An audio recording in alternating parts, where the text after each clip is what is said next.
شرور أنفسنا ومن سيئات أعمالنا من يهده الله فلا مضل له ومن يضلل فلا هادي له ونشهد أن لا إله إلا الله وحده لا شريك له ونشهد أن سيدنا ونبينا ومولانا محمدا عبده صلى الله تعالى عليه وعلى آله وصحبه وبارك وسلم. ما بعد قال النبي صلى الله عليه وسلم: تبرك بالقرآن فإنه كلام الله وبركاته، أو كما قال عليه الصلاة والسلام.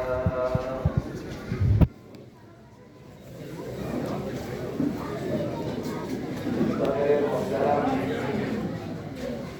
اسٹیج پہ تشریف فرما معزز علماء اور بران قوم،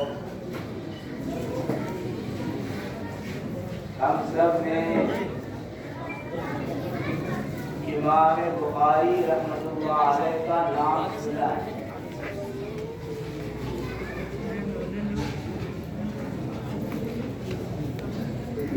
بخاری شریف اللہ رب العزت کی کتاب، قرآن کریم کے بعد سب سے افضل اور بہتر کتاب۔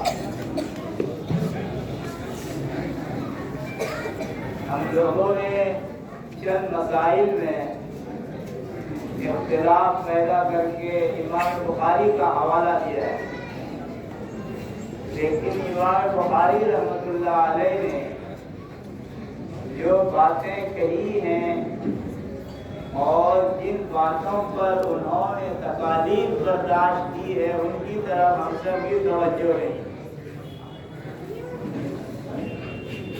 امام بخاری رحمۃ اللہ علیہ نے اپنی کتاب کو انما الاعمال بالنیات سے شروع کیا ہے اور آخر میں ایک آیت اور ایک حدیث پیش کیا ہے۔ علماء نے اس آیت اور احادیث کے متعلق بڑی تفصیل سے گفتگو کی ہے، ہمیں اس تفصیل میں نہیں جانا۔ قرآن کریم کے تعلق سے ایک عقیدہ بیان کرنا، مثلا ہمارا عقیدہ ہے کہ اللہ ایک ہے، جناب محمد الرسول اللہ اللہ کے رسول ہیں، دل میں بات اس طرح مضبوطی کے ساتھ قائم ہو کہ اس کے خلاف دوسری بات سننا گوارا نہ ہو، یہ ہے عقیدہ۔ اللہ پر ایمان، رسول اللہ پر ایمان، جنت جہنم پر ایمان، تقدیر پر ہمارا ایمان ہے۔ کیا اگر تقدیر کے خلاف یا اللہ کے خلاف یا رسول اللہ کے خلاف کوئی بات اگر کرتا ہے، کیا آپ سننے کے گوارا کریں گے؟ نہیں گوارا ہوگا۔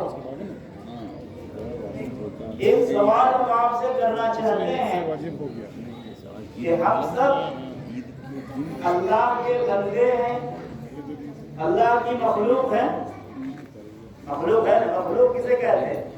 جسے اللہ رب العزت نے اپنی قدرت سے پیدا کیا، جس کو پیدا کیا ہے اسے مخلوق کہا جاتا ہے، اور جو پیدا کرنے والے وہ خالق ہے، وہ اللہ ہے۔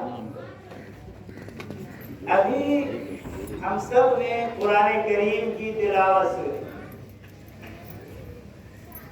قرآن کریم کو بچوں نے ختم کیا۔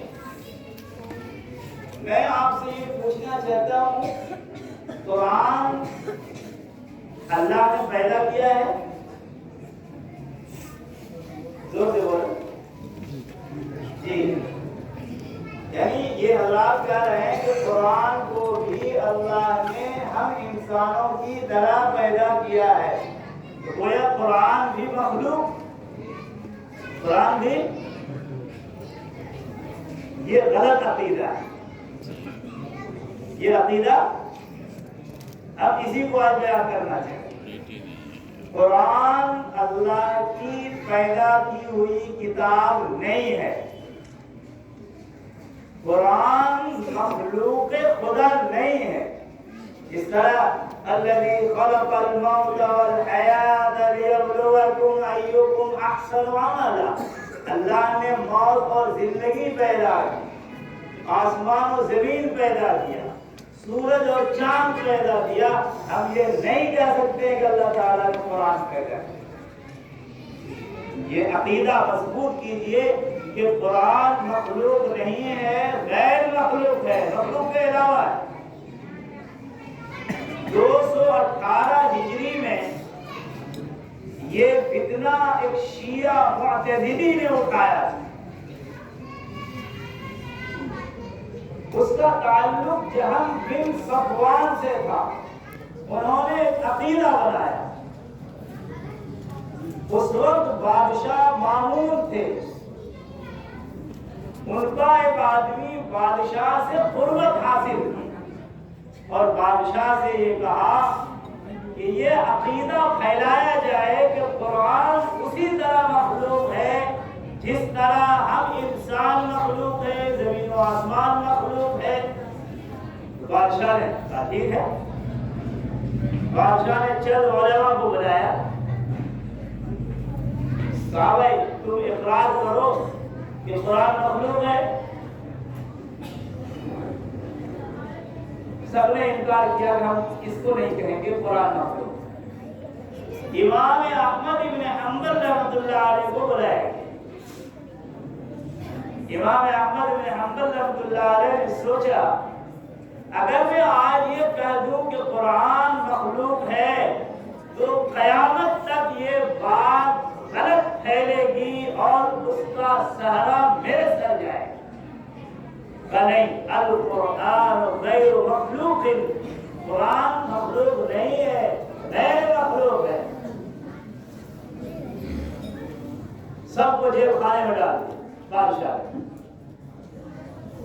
اور پھر کچھ دن کے بعد کہا ارے اقرار کر لو. تو کچھ علماء ڈر سے اقرار کر لیا. چلو جیل خانے میں کاغذات پڑے رہیں گے، چلو اب قرآن مخلوق، اسے چھوڑ دیا گیا. 3 بج گئے. امام احمد کے ساتھ 2 اور تھے. جب دھمکی ملی مار کی تو وہ بھی اقرار کر دیا. بج گئے 2 آدمی. دوسری جگہ ان کو جیل خانے میں منتقل کیا گیا. تو ایک تو راستے میں مر گئے بیچارے، اس کا معاملہ تو ختم ہو گیا. بچ گئے حضرت امام احمد ابن حنبل رحمۃ اللہ. ان کو کہا کہ تم بھی اقرار کر لو، ورنہ میں تو نہیں کہوں گا. تو مامون بادشاہ مر گئے. امام احمد کو خوشی ہوئی کہ چلو بلا کریں. لیکن یہ یاد رکھیں کہ حکومت جب کوئی قانون چلانے کی کوشش کرتی ہے تو کسی کے مرنے سے کچھ نہیں ہوتا ہے، اسی قانون پر دوسرا آدمی چلتا ہے. آج ہم لوگ کہتے ہیں کہ ہندوستان کا وزیر اعظم ختم ہو جائے تو ان کے ختم ہونے سے کیا ہو جائے، اس کی جگہ کوئی دوسرا آئے گا اور وہی قانون نافذ کرے گا. معتصم باللہ حاکم بنا، وہ اور سخت تھا. امام احمد بن حنبل رحمۃ اللہ علیہ کو بلایا اور پاؤں میں بیڑی ہے. تو کہا اقرار کر دو القرآن مخلوق کا نہیں. کوڑے بساؤ. محدثین نے لکھا ہے کہ ایک کوڑا ایک جلاد مارتا تھا اور اس کوڑے کی سختی اتنی ہوتی تھی کہ اگر اونٹ پر وہ کوڑا چلتا تو اونٹ بھی ملا جاتا.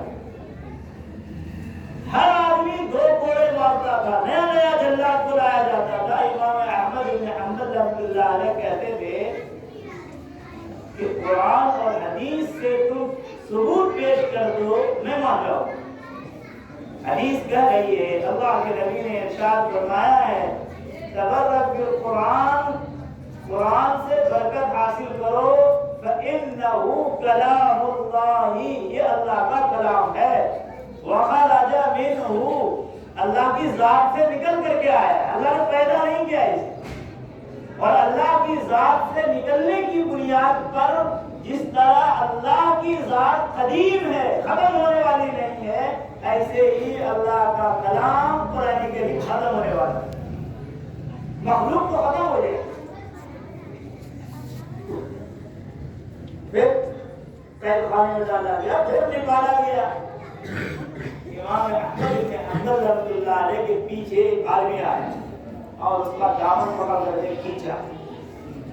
امام احمد بن حنبل رحمۃ اللہ علیہ نے پیچھے مڑ کر کے دیکھا تو انہوں نے پوچھا تم مجھے جانتے ہو کون؟ کہا میں ابو الہیثم کافو چور، اور شیطان کے کہنے پر میں چوری کرتا ہوں، اور 18 سال سے میں قید و بند کی صعوبتیں برداشت کرتا ہوں. 18,000 کوڑے مجھے مارے گئے لیکن میں ثابت قدم ہوں چوری کر رہا ہوں. کتنے کوڑے برسائے گئے؟ 18,000 کوڑے مجھ پر برسائے گئے، میں چوری کرنے پر ثابت قدم ہوں. اے امام احمد، تم تو دین کے خاطر کوڑے کھانے کے لیے جا رہے ہو، میں آپ کو نصیحت کرتا ہوں آپ کے پائے استقامت میں تزلزل پیدا نہیں ہونا چاہیے. کوڑے کھا لینا لیکن دین کے خاطر استقامت ادا کرنا. امام احمد کہتے ہیں مجھے بڑا حوصلہ ملا. امام غزنوی رحمۃ اللہ علیہ آئے کہ خط دیا امام احمد رحمۃ اللہ علیہ کو. امام احمد نے پوچھا کیا ہے خط میں، پڑھے ہو پڑھے؟ میں نے نہیں پڑھا. یہ خط حضرت امام شافعی رحمۃ اللہ علیہ نے دیا ہے. خط لکھ کر خط کو کھول کر کے پڑھا. امام شافعی رحمۃ اللہ علیہ نے لکھا تھا کہ میں نے رات کو نبی اکرم احمد مصطفیٰ محمد مصطفیٰ صلی اللہ علیہ وسلم کو خواب میں دیکھا.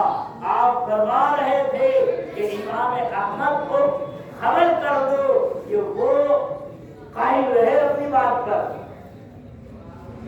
امام احمد رحمۃ اللہ علیہ خط کو پڑھ کر رونے لگے اور یہ سوچا کہ نبی اکرم صلی اللہ علیہ وسلم کو شک پیدا ہو گیا میرے اوپر کہ کہیں ایسا نہ ہو کہ مار کے ڈر سے اقرار کر لے کہ قرآن مخلوق ہے. اس لیے نبی اکرم صلی اللہ علیہ وسلم نے آپ کو خواب میں یہ بات کہی ہے.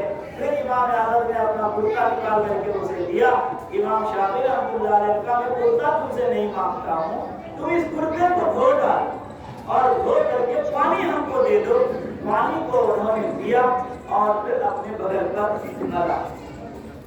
صعوبت اور تکلیف برداشت کی امام احمد بن حنبل رحمۃ اللہ علیہ. اسے کوڑے برسائے گئے لیکن اپنے عقیدے سے نہیں پھرے. میں آپ سے یہ کہنا چاہتا ہوں کہ اکثر لوگوں کو پتا نہیں تھا کہ قرآن مخلوق ہے یا غیر مخلوق. یہ عقیدہ مضبوط کر لیں کہ قرآن کریم اللہ کی کتاب ہے، اللہ کی ذات سے نکل کر کے آیا ہے، یہ مخلوق نہیں ہے، یہ غیر مخلوق ہے. اور جس طرح اللہ کی ذات قدیم ہے، ہمیشہ رہے گی، اسی طریقے سے قرآن کریم کی باقی رہے. ایک فتنہ تو یہ اٹھا تھا. دوسرا فتنہ اٹھا حضرت امام بخاری رحمۃ اللہ علیہ کے زمانے میں. اور امام بخاری رحمۃ اللہ علیہ نے بڑی آزمائشیں، بڑی تکلیف، بڑی مصیبت برداشت کی اس فتنے کے لیے. کیا فتنہ اٹھایا ان لوگوں نے؟ موضوع کو بدل دیا. جس آیت کے اوپر موضوع بدل دیتی ہے بات وہی ہوتی ہے. ایک ہے تلاوت اور ایک ہے متلو. تلاوت جسے ہم اور آپ پڑھتے ہیں، کس کو پڑھتے ہیں؟ کس کو پڑھتے ہیں؟ قرآن کو پڑھتے ہیں. تو قرآن متلو ہے جس کی تلاوت کی جائے. امام احمد بن حنبل رحمۃ اللہ علیہ کے بعد حضرت امام بخاری رحمۃ اللہ علیہ کے زمانے میں دوسرا فتنہ اٹھا. کیا فتنہ اٹھا؟ کہ جس طرح تلاوت حادث ہے، ہماری تلاوت ختم ہو جائے گی، ایسے ہی مطلوب جس کی تلاوت کی جا رہی ہے وہ بھی ختم ہو جائے گی۔ امام بخاری رحمۃ اللہ علیہ کہتے ہیں کہ نہیں، تلاوت تو حادث ہے، ختم ہو جائے گی ہماری، مطلوب جس کی تلاوت کی جاتی ہے وہ کبھی ختم ہونے والی نہیں، ان کو بھی مصیبتیں اور پریشانیاں اٹھانی پڑی۔ ہاں، جو قرآن ہمارے سامنے ہے، جو کاغذ میں لکھا ہوا ہے وہ مراد نہیں ہے، وہ تو ختم ہونے والا ہے، لیکن جو اللہ کا کلام ہے وہ کلام تلاوت کیا جاتا ہے، یہ مطلوب کبھی ختم ہونے والا نہیں ہے۔